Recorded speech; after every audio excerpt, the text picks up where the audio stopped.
This is not people saying they are going to be violent. This is they're saying they're going to be more confrontational. Get back! We also know that they will be met with violence. Holy shit! Oh my God!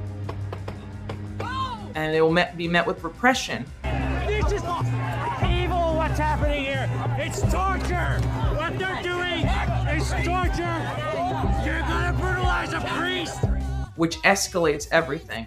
I think it's really terrifying what we're about to see over here. I think certain politicians are just cozying up to Trump, thinking that we can do what they're doing. And I'm really worried for my friends and neighbours who are immigrants themselves or the children of immigrants who I know have kept our city region moving for decades and decades and decades. We will create a new agency, UK Deportation Command, which will have just one mission: to track down and detain those in this country illegally. We will rapidly build detention capacity. No chance of bail, no chance of absconding.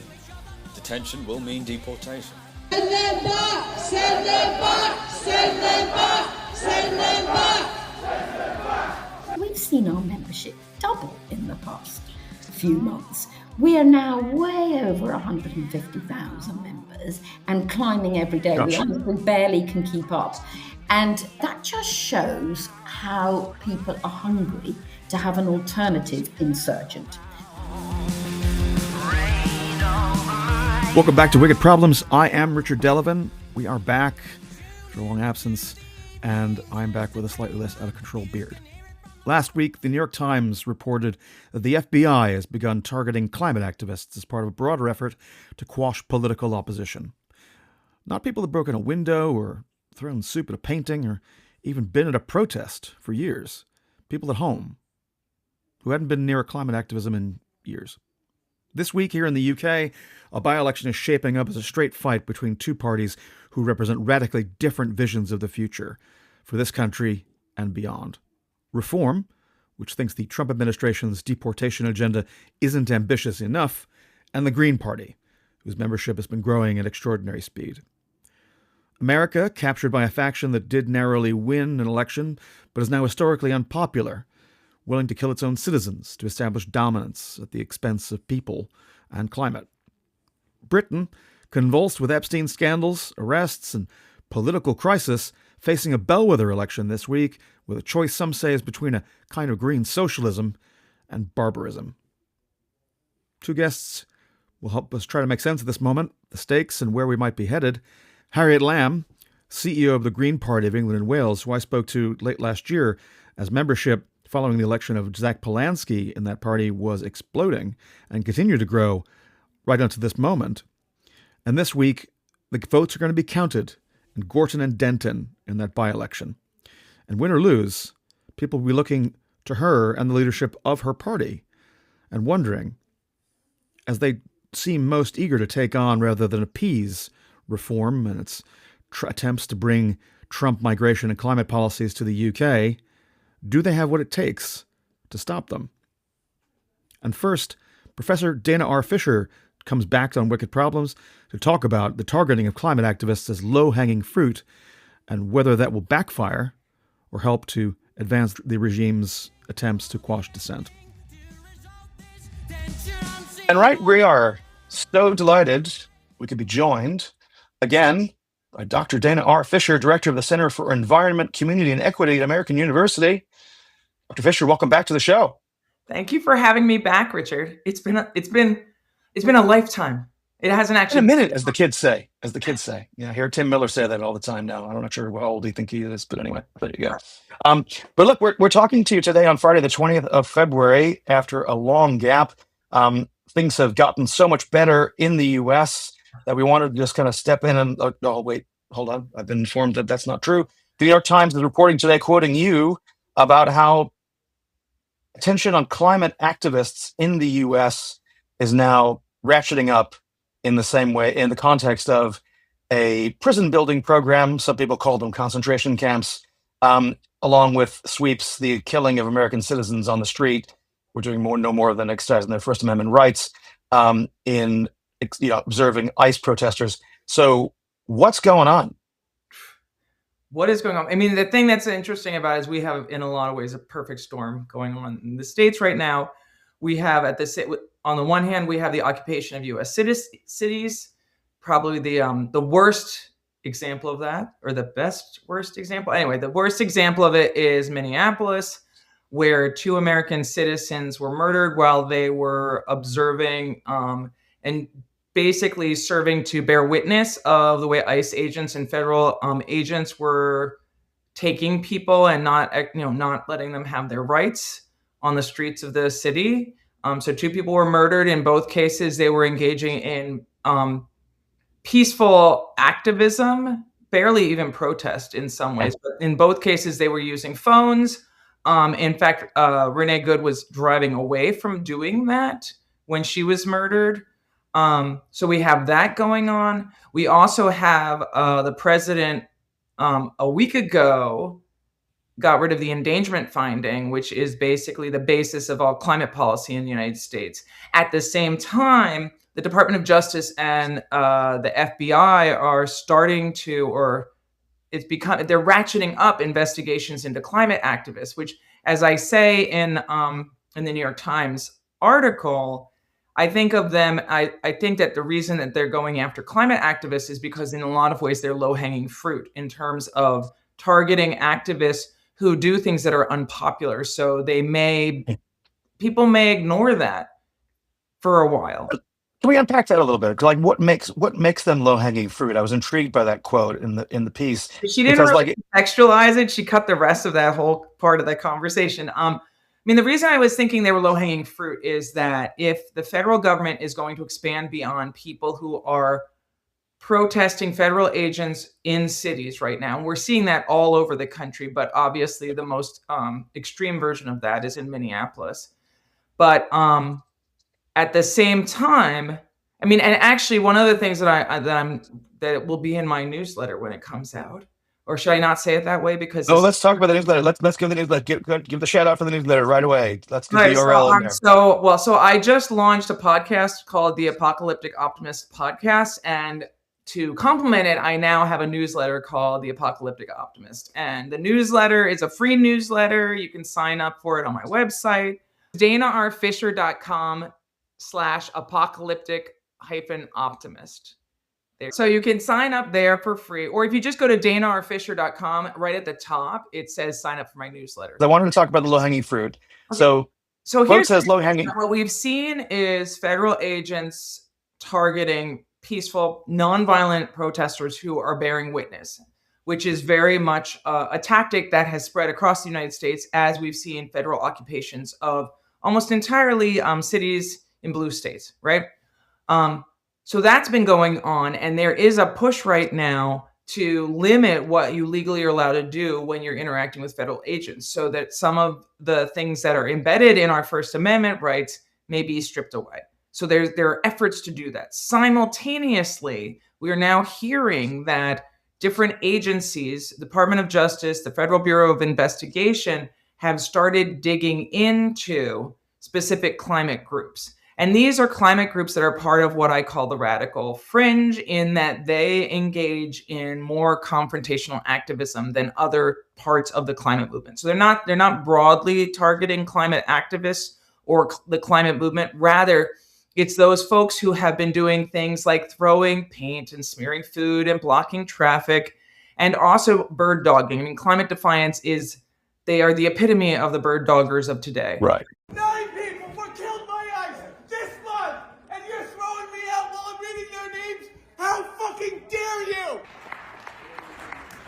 Swazi, I know you voted to increase ICE funding, so I wanted to get something for you. This is an adult diaper for when you pee yourself. Donald Trump. You're the type of leader we need right now. Someone who soils themselves with fascist.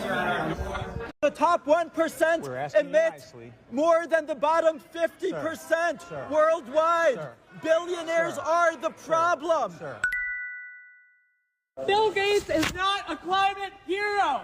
His actions mean more than his empty words. Fossil fuel-powered AI is destroying our planet. We cannot afford it. We need to stop emitting.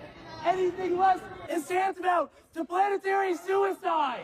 And the reason they're low-hanging fruit is because there has been a lot of media coverage about why these tactics are unpopular. In fact, I've written a bunch about why they're unpopular. I compared it to the unpopularity of the radical flank of the civil rights movement, which was also extremely unpopular during the period of the civil rights movement's heyday. And it is a common tactic to have a more radical flank that helps to bring more support for moderate factions of a movement. We've seen that working. I mean, my research has documented that, and there's been a lot of evidence from that, not just from me, but from others. But the reason they're low-hanging fruit is because they have this, they have less popularity than the general conservation, environmental, climate movement. And as such, what I had said is that it's easy to go after the people who throw the fruit or throw the soup or smear the paint or do this stuff where people are like, ew. They're coming in and yelling at elected officials. I'm not comfortable with it, which is the whole point of that type of activism. So it's very easy to think that some people will be like, well, in this case, I get it. That's why they're low-hanging fruit. But the whole point of all of these tactics that the Trump administration is taking is about a slow seep into autocracy, right? So autocratic governments basically get rid of those who voice dissent. They get rid of the media. We're seeing that. There's criticism, there's efforts to shut down and to block people in the media from being able to publish. That media is very much at risk right now in the United States. They also go after people who are dissenting. Now, generally speaking, what we've seen is that the administration has targeted the least popular types of activists, but that's only a start. And that's what I said is what is coming next is you're going to start with the lowest hanging fruit and they're going to pick the fruit off the whole tree. But what the piece that I am writing that is about to come out for the newsletter says is that tactic will backfire. At least as long as we have a somewhat working democracy in the United States. Well, we're at the beginning, unfortunately, of something, rather than at the end, it seems, and it feels like this is going to be. It's been an interesting year. I'd love to keep in touch, but I think it's really exciting. We're going to be linking to the Apocalyptic Optimist show and the new newsletter in the show notes. A new episode coming out on the podcast where I talked to Rayshawn Ray about building solidarity in these troubling times. Fantastic. And before I let you go, the last thing I wanted to ask on this is, one of the things that we talked about on one of our previous conversations, and we'll link to that, was you were picking up in your data from the field work that your team was doing of an increase, slightly concerning increase of people respondents to your, kind of survey work saying that violence would be justified. Well, it wasn't justified. That it was basically growing support for the notion that political violence may be necessary to protect America. And we saw that going up, and then we saw it come down after Charlie Kirk was murdered, and there were these other political assassinations over the summer. Then we saw that number go up again. We have another No King's Day scheduled in March, and we'll be out in the street asking again. One of the things that we also have done is we worked with Women's March that coordinated the Free America Walkout, which was more of like a taste of a strike. It wasn't exactly a general strike. And with them, we added some new questions about perception of whether or not the movement should be more confrontational to push back against the Trump administration. Overwhelming support across, and we have a data set of thousands of people who participated in this walkout who say that they believe it was over 75% of the people who participated say the movement needs to get more confrontational. And then the second question was, are you willing to engage in more confrontational activism? Because there's a difference between saying the movement should do something and I'm willing to do it. 65% of the people said that. So the people have spoken. And the first episode of the Apocalyptic Optimist podcast was actually my speaking with the heads of the Women's March who organized this about what that meant, as well as who was not participating, who needs to. And a fun fact is that it was a very, very white, very female, highly educated, older group of people who were participating. And the question is, how do you get young people, how do you get people of color to join in, people who are less educated? And that's one of the things that I talk with Rayshawn about for the next episode. But one of the things that Rachel Cremona said, who is the executive director of Women's March, is she said, first of all, we know that protest is a floor and not the ceiling, which I thought was an outstanding quote, which I will use forever now. The other thing she said is that based on the data we've collected for them, it is very clear that there is a general sentiment that people are going to push back. I mean, this is not people saying they are going to be violent. This is they're saying they're going to be more confrontational. And we also know that they will be met with violence and they will be met with repression, which escalates everything. And so one of the things that we talked about during the podcast was the way that Women's March sees themselves as an organization that needs to face the moment by providing the tools, skills, and training for the people who are going to do that, so that they're prepared for what's going to happen. And what's going to happen is we're going to see violence. I mean, I'm sure you've seen the video of what has been happening in Minnesota, and how you respond, and how at least the people who are engaging in peaceful activism, albeit confrontational, how they need to prepare themselves physically, emotionally, and be ready for that kind of repression. And that's really, so that's really an important side to this, because this isn't really that I think that the people who are protesting are going to get violent. What we do know is that the people who express the highest sentiment and support for the idea of confrontational activism are also the ones who think that violence is potentially necessary. And the killing of Renee Good and Alex Preddy a radicalizing event for those folks, or is it something that's going to keep them off the streets?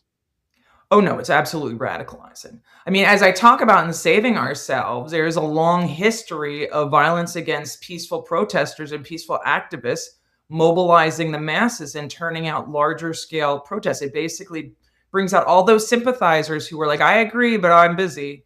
And they're like, okay, I gotta get my ass off my, are we allowed to curse on this podcast? Oh, yes. Okay. I gotta get my ass off my encourage it. Get out in the streets. And that's exactly what we've seen. We saw it across the country, and we're gonna see more of it. And what I was saying in my post that you reached out about is that, what's coming though, is that doesn't mean that people are not going to be persecuted. Groups are not gonna be persecuted. Individuals are not gonna be persecuted, or that people are not gonna be going to jail. But, the long arc of justice, we'll lean into it, but that path leads through jail, and it also involves martyrdom. And that's historically what we've seen, and that is there's a lot of evidence that that's the path that we are on. Well, we'll leave it there. Dr. Dana R. Fisher, I know you have to go. Thank you so much for spending this time with us. And hopefully next time we speak, the apocalypse and optimism sliders will be in a slightly different position. I know, right? I should have a scale. Like, where are we? We're pretty apocalyptic right now, but maybe they could both go to 11. At least. Okay. Thank you for having Thanks.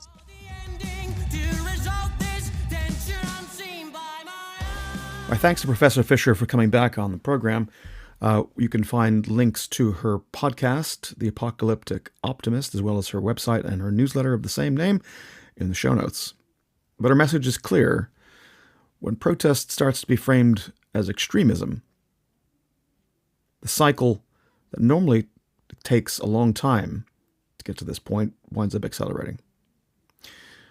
While there's been some tactical pulling back from some of the most grotesque displays of raw force on U.S. streets, the ramping up of knocks on the door of agents looking to roll up climate activists who haven't seen a protest in nearly a decade suggests a more patient, more pernicious, and more dangerous program to hunker down for the longer term. Now, the UK is not the United States. In one way, a lot of public opinion recoils at what they see on the streets in the US. And as several point out, the level of armaments, both in the general public and amongst enforcement agencies, is nowhere near what it is in the US. But in another way, the UK is further ahead. Nonviolent climate protesters have been jailed for years, not even allowed to offer their beliefs in court as a defense, lest it sway a jury. That was expanded to people protesting genocide in Gaza, labeling Palestine Action a terror group. And though a court seems to have blunted the latter, proposals to do away with jury trials on protest cases altogether are still being debated. And that's with a government led by a center-left party with a former human rights lawyer as prime minister.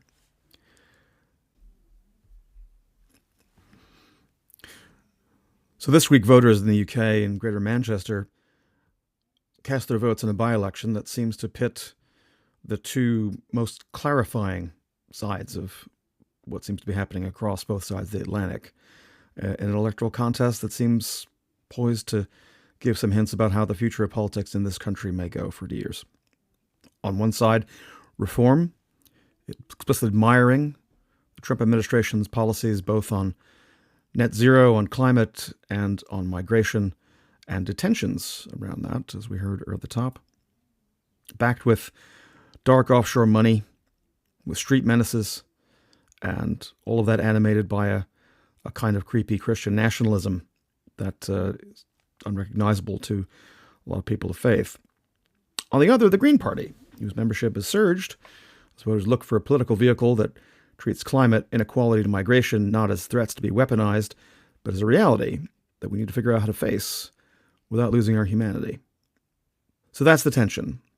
In the U.S., a radical but brittle and unpopular regime got in because voters didn't believe they'd go this far, and now seems bent on using any means necessary to consolidate power. In the UK, for now at least, the ballot box looks like a way of short-circuiting that process. Or is it just that we're at an earlier stage in the same cycle?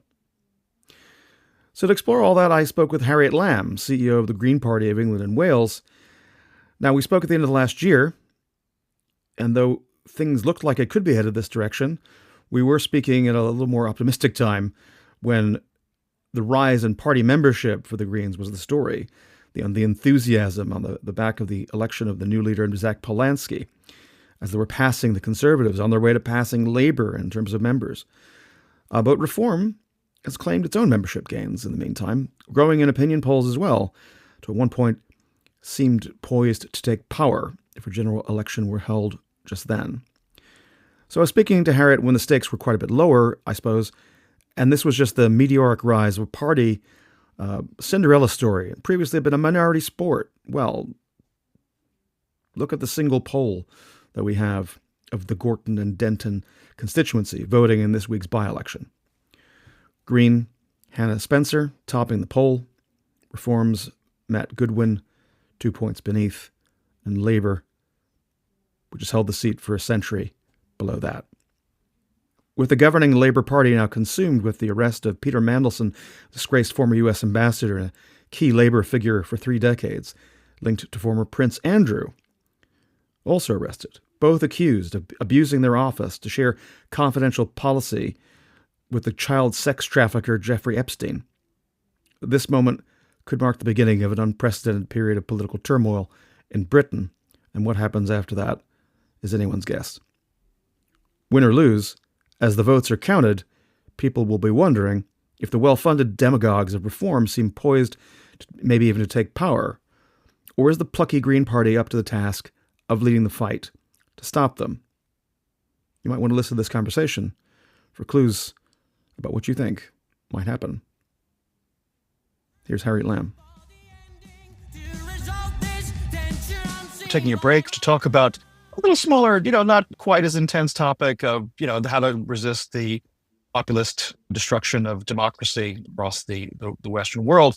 And here to help solve all of that is the consigliere, the fixer, the person who's going to solve it all, Harriet Lamb, the relatively new CEO of the Green Party of England and Wales.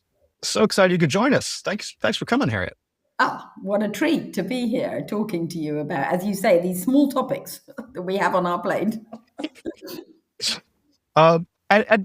just start a little bit about your background. You have a background that isn't really coming from a kind of party political background. You worked in international development for most of your career.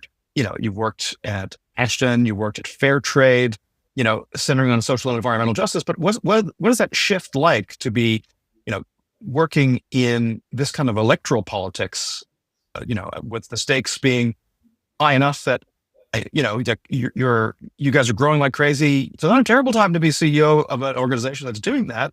But what's it like to make that shift? Well, first off, you are right. It is so much fun and so exciting at the moment to be in the Green Party. We are literally flying along. As you say, we've got Zach as our new leader, and then Rachel Millward and Mothin Ali as our deputy. So how exciting for me to come in just 5 months ago now as the CEO and to be part of helping us really create this movement for change with the Green Party of England and Wales, and to build the party of the future. And it is indeed such an exciting moment. But for me, it does actually connect with everything I've always done. I've always been extremely interested in and active in my home life in politics. And I've always seen social and environmental issues as two sides of the same coin, that you can't tackle one without the other, that's a kind of myth that the West in particular has perpetrated. And I first got involved with the Chipko movement in India, which was women who hugged the trees in the Himalayas to stop them being cut down. And because they said, they were challenging the idea that you can destroy nature in the name of economic growth and then you'll worry about it later.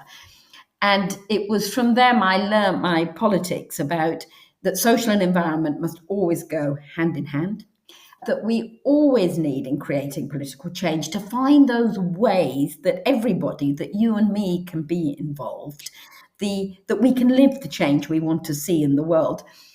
So for me, although it's a shift, it feels a very natural shift to then go into party politics, because I've always been working with the NGO sector to help create that social and environmental justice. And I wanted to dive in to politics because I just couldn't sit and watch the rise of the far right and not be 101% involved in countering that and showing that there is an alternative. And that's what we're up to at the Green Party at the minute. Okay. I mean, but it's also a weird time in history to be doing, well, this kind of work in politics. How do you see the landscape that you are trying to build an insurgent political party, not just to kind of hug trees, but to, in fact, to get political power? How do you see this environment? And do you think that, are there advantages to not having 25 years of electoral party experience, political party experience as a professional, of having to actually, deal with a rule book that no longer seems to apply anyway? Well, I think you're really right that the tired, old two-party static system that dragged on and dragged us down for so long has been completely overturned. I mean, the table has been thrown over, and to mix my metaphor, all the cards have flown up in the air, and we're now absolutely in a 5-6 party system. And that opens up all the opportunities. So, of course, it is extremely dangerous as we see the rise of the far right. We see reform storming ahead. There are huge dangers, but there are also huge opportunities, because this is also a chance for the Green Party to really finally come into its full glory, if you like. And we've been building that base for decades, though. I always sort of think we're a bit like a sort of 50-year-old startup, because we both have deep roots and long history and expertise, and we have members throughout the country who've been Green Party members for decades and have worked in local councils quietly and tirelessly to create change for people and for the nature. And we're combining that deep expertise with this sort of buzz of the insurgent, of the new, of, as you said, Zach just bursting onto the scene. And people absolutely warming to that. I mean, I think that's what can also give us hope. Now, as you know, one of our sort of taglines is make hope normal again. And the response to Zach in and of itself can give us hope, I think, because we've seen our membership double in the past few months. We are now way over 150,000 members and climbing every day. We Gosh. honestly barely can keep up. And that just shows how people are hungry to have an alternative insurgent. They are bored of the power blocks, but it's not just reform that they're looking for. They're looking for something that gives them hope that somebody will take seriously their everyday concerns and their longer term concerns for their community and indeed for nature. And I think that's, we've just absolutely opened an opportunity for the public that they've been waiting for. And so I think that can give us real hope. And I think we can see, as you say, I mean, everything's changed in the climate. How do you reach people? And it's this incredible combination of the mainstream media, which is indeed so under attack, but nonetheless combining mainstream media with social media, with the good old-fashioned party techniques of door knocking and talking to people. That's the kind of magic combo on which I think we can absolutely build to get power. And do you think that there is, I mean, obviously you've benefited from, let's just say perhaps the decisions of the two, main parties that have traded, positions of power for most of in our entire lifetimes. Like it's not every day that, an incumbent government with a huge majority sets itself on fire on a regular basis, but that's what they seem determined to do. And it's, I think, but I mean, there are, of course, challenges with having a coalition that grows, that becomes broad very quickly, right? Because you're attracting all this enthusiasm, you're attracting all these members. It's partly because, there was another attempt, let's say broadly on the left of center, in terms of Jeremy Corbyn trying to start a party that seems to have fizzled. And so a lot of this energy seems to have then come to you guys. But that comes with it is that, people who aren't necessarily signing up for the things that, as you say, as a 50-year-old startup, the Green Party has stood for a lot of things for a long time. And there are a lot of people coming into the party who, don't necessarily, or do they subscribe to the kind of core commitments that, the membership, previously, would have, been known for. I'm thinking particularly, is climate the number one issue for, new joiners, or are things like Gaza, things like Palestine, that have attracted so many, so much new energy to the party, is that driving more people in, and what does that mean for your coalition going forward? Well, I think the Green Party has always been about both people and the planet. And what I think Zach has done is responded to people's concerns about the cost of living crisis and inequality, because he's started with that. The clue is in our name. Everyone knows we care about the environment and green issues. And so he's come in putting the spotlight on the fact we also care and have always cared. This is not new. We've always cared also about making sure that people's daily lives are getting better. But by coming in and putting the spotlight on that, Zach is responding to people's sense of despair that they see things getting worse. And on the other hand, what's really interesting is all the polling shows public support for action on the climate stays really, really strong. It's always up there, number 4 or 5 in people's top concerns. It's just that obviously above that is, can I feed my kids tomorrow? Can I turn on the heating, or will I not be able to afford it? What am I going to do when my landlord puts my rent up again? Those are obviously people's daily concerns.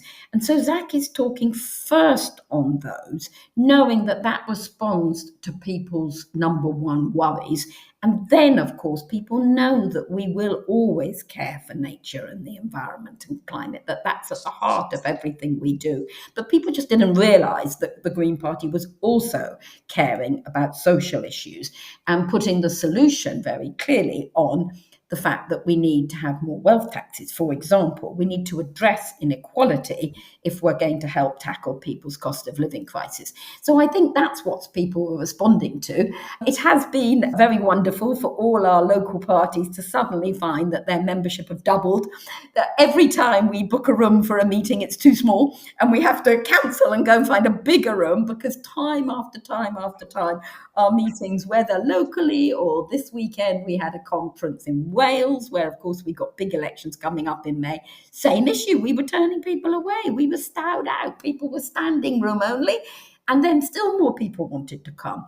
And that's a very exciting possibility. And yes, some people come with different primary motivators. For some people, it might be absolutely because they admire the Green Party's stand on Palestine and on Gaza.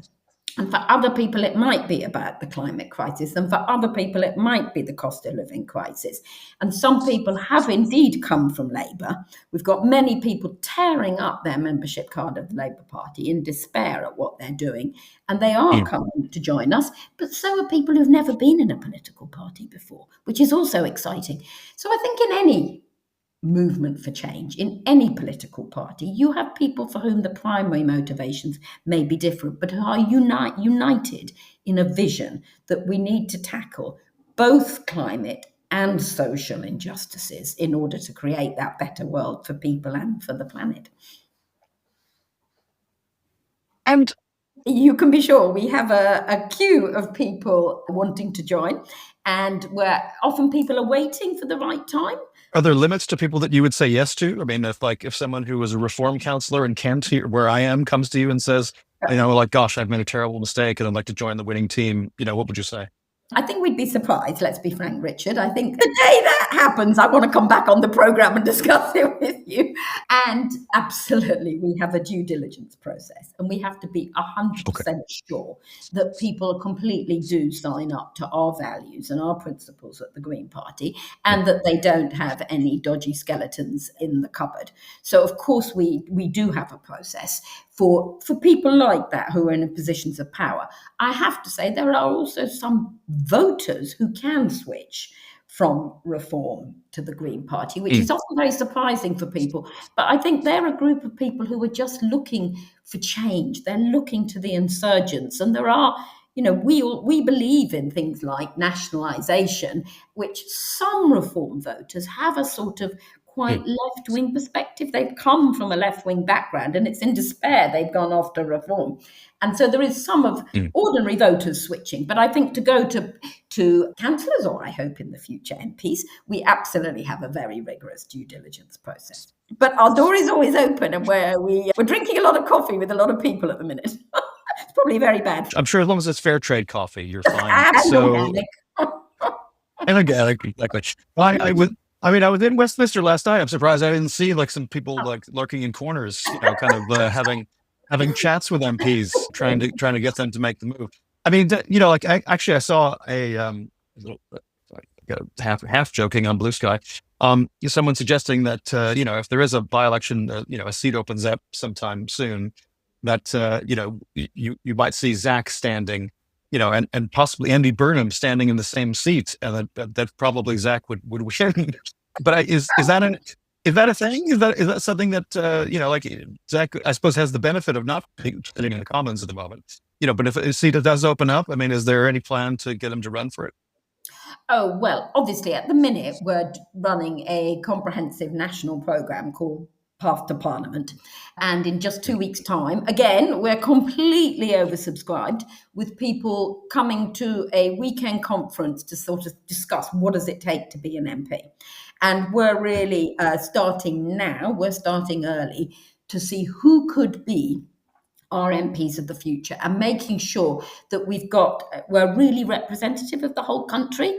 We really want to win some seats in the Northeast, where I'm talking to you from, for example, making sure that we're not just white people standing, for example. So we work really hard, and we're absolutely thrilled with the diversity of people who are applying for this weekend conference, which is just one of a series of events we're holding to start to select our candidates to be MPs for future, because we're pretty determined that come 2029, that we're really challenging right across the country, and that we're winning enough seats that we could be part of helping form a future government, and that we're holding perhaps some of those key cards. So the organisational work that goes behind those kind of successes, we're absolutely building now. I got a couple more questions if you got time, Harriet. One is that you mentioned about being part of future government. And of course, that suggests, I don't think even in your wildest dreams would you be imagining that whether the next election's in 2029, that you're going to, somehow walk away with an overall majority. And Zach just walks into number 10 on a big majority in Parliament. So coalition is the only real path to power that's realistic in the foreseeable, or at least for the next cycle. So, but we were discussing in the green room, like I previously had on the show a guy I knew years and years ago when I lived in Ireland, Eamon Ryan, who was the head of the Green Party there, who has been in coalition not once but twice with two of the major parties in Ireland. And as is often the way with smaller coalition partners, they wind up, voters often punish them afterwards for various reasons, some of them fair, some of them not. But essentially, in order to be in power and maintain that power, their compromises are generally, part of the course. And particularly if you're not the the dominant partner in the coalition, then you're the one who has to give way in a lot of cases. So, I mean, I suppose it'd be a nice problem to have, but is it something that you guys are thinking about as you're doing this recruitment process, as you're talking to people or potential MPs? Is this part of the conversation of like thinking about how do you navigate this stuff? As you're trying to build, presumably for the long term, as not being a junior partner in a coalition. Well, as you say, that's the problem we want to have. And absolutely, we are thinking about it. Indeed, we're thinking about it for the Senate elections, which are in May, which aren't under first past the post. So at last, as one of the smaller parties, we will get a chance to prove our worth and to really, hopefully, be in discussion about going into government there. Who knows? And just to make clear, obviously, we believe in working constructively across parties where we have common ground. And our fantastic 4 MPs and our 2 very hard-working peers at the minute often co-sign motions or collaborate on specific issues with parties where we can make a real difference to people and the planet. But obviously, we're also clear that at the Green Party, we've got our core principles that set us apart. And trust is so critical to our future success. The public are so fed up with Labour because they've betrayed them. They put trust in them and it's been betrayed. They obviously lost trust in the Tories long ago.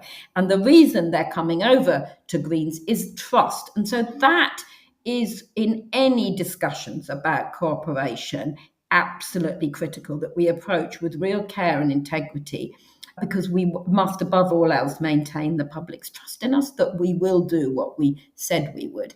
And obviously our worst example of this was the Lib Dems, who just, as quick as they could be, jumped into bed with the Tories without pausing to think. And we would obviously never do that. And it was really interesting for me. I've lived a bit of time in Germany. And in Germany and on the continent, people often take weeks to form a coalition because or not even a coalition, some kind of agreement about how you're going to work together, because you argue out point by point. There's no rush at that point. You make sure you're protecting your principles well, working out how could it work. And we were recently, a gang of us went up to the Scottish Greens. The Scottish Greens are separate from the Green Party of England and Wales. And we went up to their... Several people in Blue Sky make sure to remind me of that often when I say that Polanski's Britain's, Zoran Mamdani. But please go ahead. Otherwise, we'll take the compliment. But I think Zach and Zoran, it's a great duo, giving us hope across the world. But in Scotland, of course, the Green Party has already been in power through a carefully negotiated Butte House Agreement, as it was called.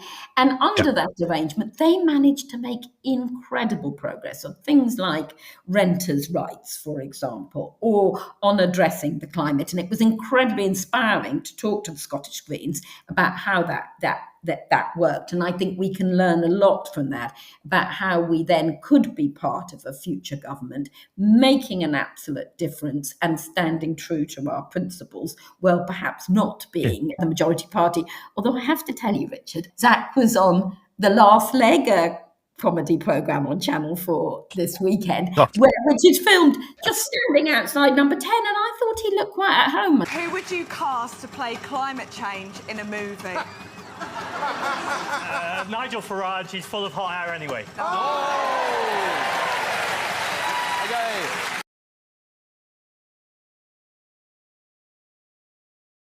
You were anticipating overtaking the Tories in terms of party membership. You've done that. What is the next kind of like milestone, that you guys are, we should be looking out for? Because I think it's the kind of thing that, again, like nice problem to have. Like, what's your next target? Yeah. Yes, we've had such an exciting few months. There was one point when we overtook the Lib Dems on the Friday, and in terms of membership, and we were saying, I wonder how long it'll take us to overtake the Tories. And we'd done it by the following week. I mean, it is phenomenal. So obviously, the next one to chase is the Labour Party in terms of membership. But that's a way to go. And meanwhile, our most important targets are about polling. Because polling, the membership base is absolutely critical. And they're the people who will help us deliver all those millions of leaflets and knock on doors and help grow a movement and influence what's happening in politics as a whole by providing that counterweight, if you like. But the key then is how are the public seeing us? And I think that's where polling for us is so critical. And what we're very excited about is that the first poll has now come out that put us ahead of Labour. So the first poll came out that put Reform first, I'm sorry to say, but it took us in second place with 18% ahead of Labour on 15. So that was our next target, and we've just done it. So that's very exciting. But then our goal is to make that consistent. You've got to make it consistent, because you can have one poll and drop that down. So for us, it is we are consistently beating Labour and narrowing the gap with Reform, because obviously we are the antidote to Reform, and we absolutely want to win power. We want to influence the national political debate, but we also want to win power, because we know that when Greens are in power, they can make a real difference to the local council, and as well, of course, to having MPs. Back to our earlier discussion. So we're going to be all out to win combined authority mayoral seats, to win the Hackney mayor, to transform the position of Greens in London, which is one of the other big elections coming up in May. So those are obviously our goals for the next year. All sites are now on May, which is frighteningly soon, to tell you the truth. But what we've been discussing all day, or this podcast really, isn't it, Richard, is that the pace of change can sometimes surprise everyone. And I think that's what's happened in the past few months for us at the Green Party. I think we've amazed people who dismissed us just a few months ago by what we've been able to achieve in just a few short months. So the future is looking bright. It's challenging. We're under no illusions about how challenging it is, how much hard work it takes, how much funding we need to equip us properly to take on the big beasts who have big businesses filling their back pockets with money, including from the fossil fuel giants. So, we are insurgent up against the big boys, and but we are confident we can make good progress then. Well, I was hoping to make this a tougher interview for you, Harriet, but as it turns out, because all the cards are falling, in your favor, it's kind of hard to make that work. So look, I just say, congratulations on your success. What a great few for a first months in a new gig, and to have this wind at your back. So look, I hope you'll come back and talk to us and keep us up to date, because I think that it's super exciting to follow what you guys are doing, and would love to talk to you more about some of this candidate recruitment stuff that you're doing, because I think it's like Britain's next top MP, or the G Factor or something. Maybe you can make a reality show from it or something. How much fun, Richard! Come what may, I'd love to come back and talk to you, and that would be even more fun if we did something like that. I really appreciate this time, Harriet, and we'll put links in the show notes, obviously, to. Not that you need help with recruitment, but in terms of the party, but in terms of your own socials and where people can follow you and keep up to date. But again, super happy you could do this. Thank you so much. I was wondering, am I allowed to say, and do join the Green Party if you want to? If you want to, you are of course allowed to say. You're allowed to say anything you like here. It's one of those things. That was Harriet Lamb, CEO of the Green Party, and we hope she can forgive us for holding that interview until this week. We think it's more relevant than ever. No matter what happens, when the votes are finally counted this week in Gorton and Denton, people are already increasingly framing the future of British politics and politics in America and plenty of other places as a clash between green and brown. People are looking for hope, but they're also looking for leadership. They're terrified of what might be ahead. And normally when people are afraid, that tends to benefit political parties, promising strength and simple solutions. And people are far too willing to trade liberty for temporary feelings of safety. Professor Fisher is one of the world's foremost experts on the sociology of resistance and repression. And if she sees escalation ahead, you really should pay attention. So do check out her Apocalyptic Optimist podcast and newsletter, and links are in the show notes, as I mentioned. The New York Times reporting that about FBI agents knocking on the doors of climate activists who haven't been on the street in years, like they're reenacting some scene from Paul Thomas Anderson's One Battle After Another, or Stephen Markley's The Deluge, is a sign of the times. On both sides of the Atlantic, the stuff that used to be dystopian fiction, masked agents rounding people up and putting them in detention camps being built at speed, speech criminalized as terrorism, empathy towards people or care for creation seen as suspicious, weakness, potentially betrayal. These were fever dreams. People on the far right, many of them with brains broken by COVID and seeing conspiracies around every vaccine and 5G tower and weather radar. And now the people who said they were most worried about those things are doing everything they can to make them real. The question is whether the rest of us are going to let them. I'm Richard Delavan. This is Wicked Problems. We'll be back soon. Thanks for listening to Wicked Problems, made possible through the generosity of people like you. If you liked this conversation, please share it and leave us a rating and review on Apple Podcasts or Spotify. It really helps people find the show. If you'd like an ad-free version of this podcast, consider becoming a paid subscriber at wickedproblems.earth.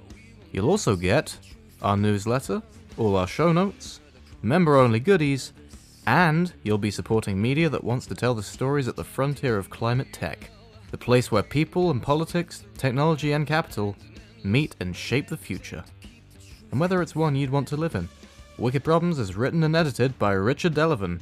Production assistance was provided by me, Theodore Delavan. Wicked Problems, Climate Tech Conversations, is a production of Wicked Problems Limited. Thanks again for listening.